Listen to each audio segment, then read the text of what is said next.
I'll try and shout out as much as I can. So welcome to Worcester. I'm going to talk to you today about the projects that I've had. We've been working with natural networks.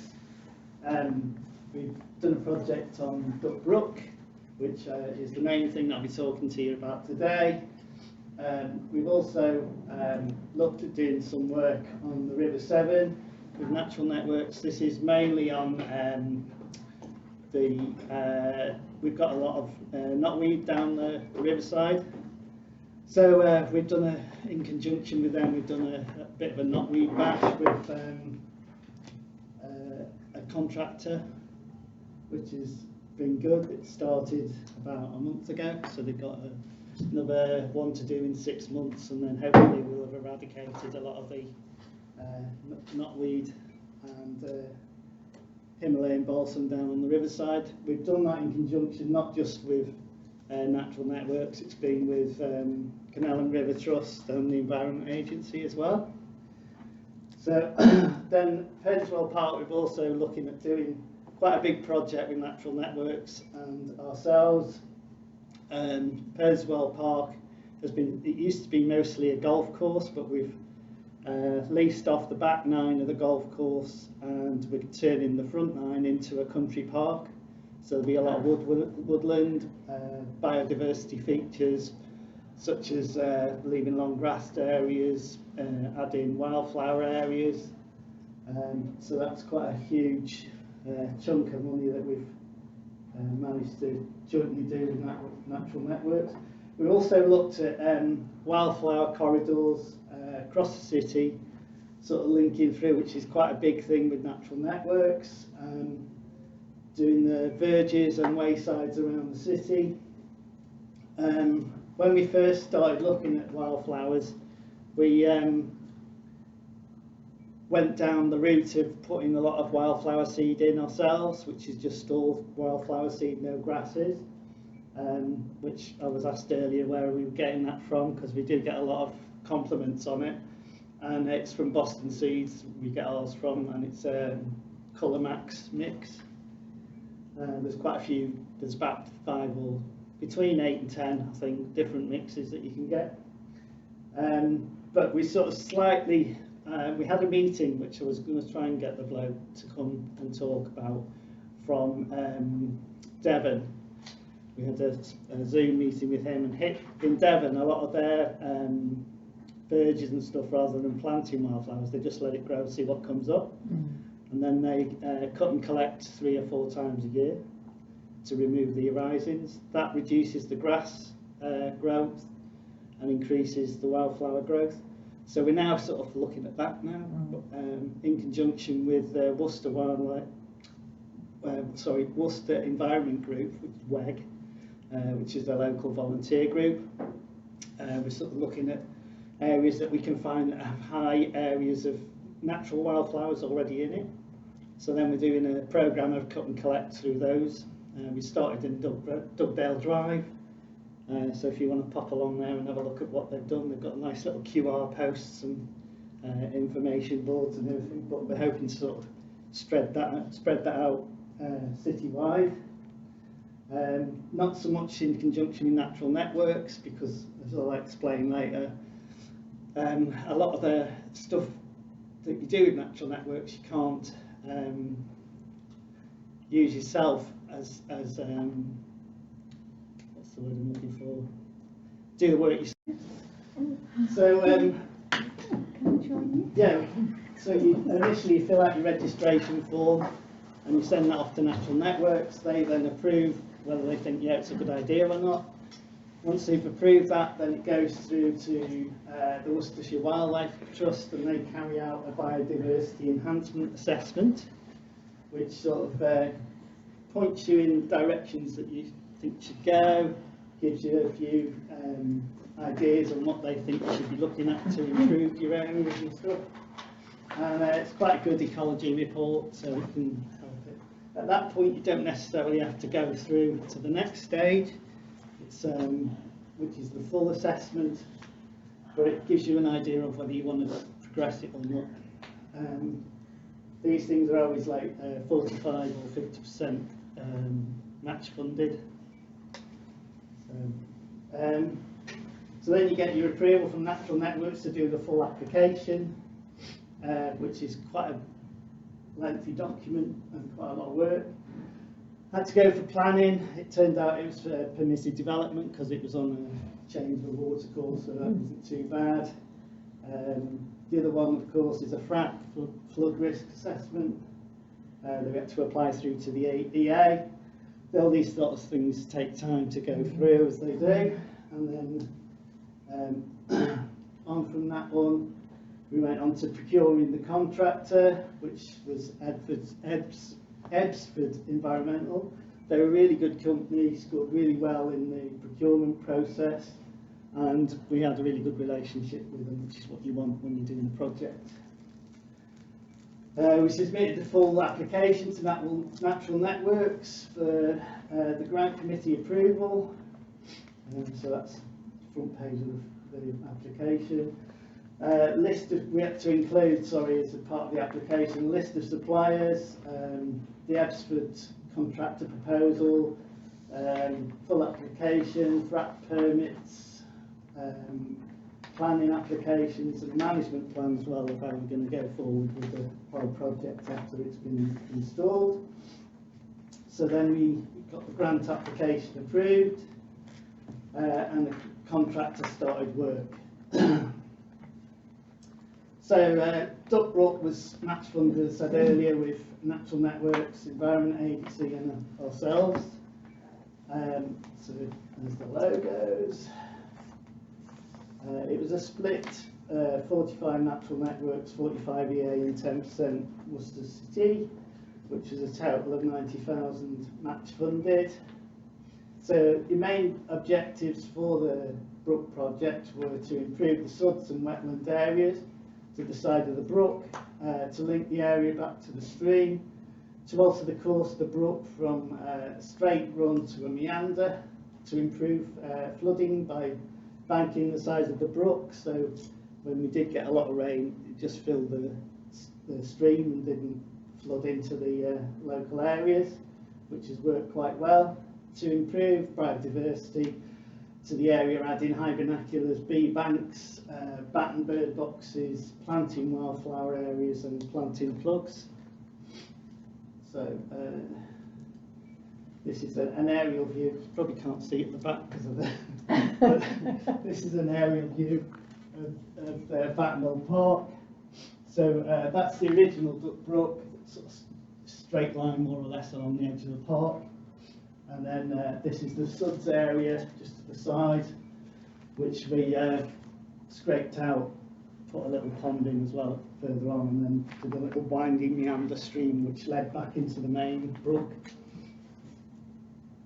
So this is just the front cover of the Biodiversity Enhancement Assessment Report, which was sort of gives their recommendations, so that's why I put it in, really sort of protecting existing habitats, having a value for wildlife, creating wetland habitats associated with Duckbrook, plant wetland flowers and diversify existing sustainable urban drainage features, creating rich meadows for pollinating vertebrates, we restored a hedgerow down one side.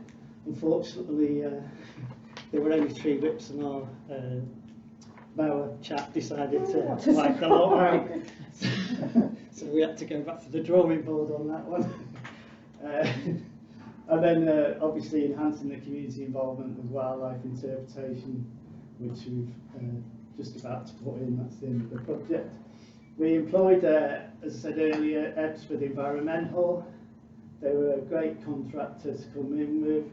So they looked at the project to increase visual attractiveness, improve water quality, reduction in the flood risk, engaging in positive relationships with local people.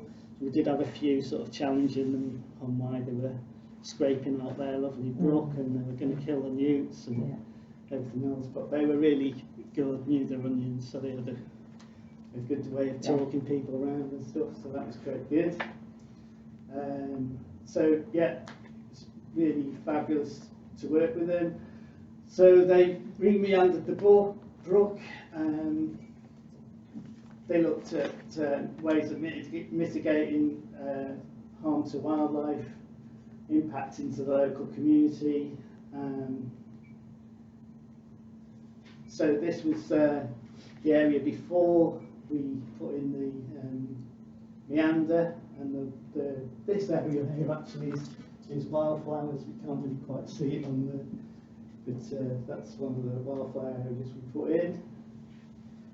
This is the scrape to the side that, which is the suds area that they sort of did. We did a lot of tree work around the back. That was part of our contribution as well, to do some tree work along the back of the suds area and also along the brook itself. So we also installed a new boardwalk across. This is to this side is just the suds, and then we installed a pond here, and then it goes round to a little route back into the stream, and that's the view from the stream going the other way. That's the digging machine there going hard on the old suds area, scraping it out. That's the start of the works on the brook itself, digging out the new meander. So then they also shaped the banks, as I said earlier, to allow for the flooding and also for planting wildflowers and wildflower seeds. What was that one? And that's looking the other way. Sorry, the photos, you probably can't see at the back. Part of the old brook, we actually didn't fill it all in. We left little areas where we could just leave them for wildlife habitats and things, which have been quite successful. I was there a couple of months ago and we found quite a lot of stuff in there. We've installed high vernacular habitats as well as bee banks. Can't really see, that's high vernacular there. It's on the edge of the stream, which is here. That's a closer up view of it. We installed, like I said, new broadwalk, which was recycled plastic, which we thought was a really good thing to do. Last a lot longer than wood, hopefully. So it goes across the stream and then across the suds area, so the public can walk through and not get muddy and anything. So, and we put a little plastic matting on the other end. So yeah, we had a group of volunteers came out and helped us planting about 2,000 plugs. So that's the volunteers helping doing that. So we got a bit of volunteer work going on, which is always a good plus. So pitfalls. Pitfalls.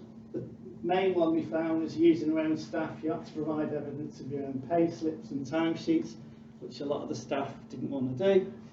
So hence that's why most of the time in natural networks it's always best to go with contractors, because for some reason they don't want pay slips and timesheets from there. So yeah, a lot of the stuff now, we've learned quite a lot of stuff over that one. So yeah.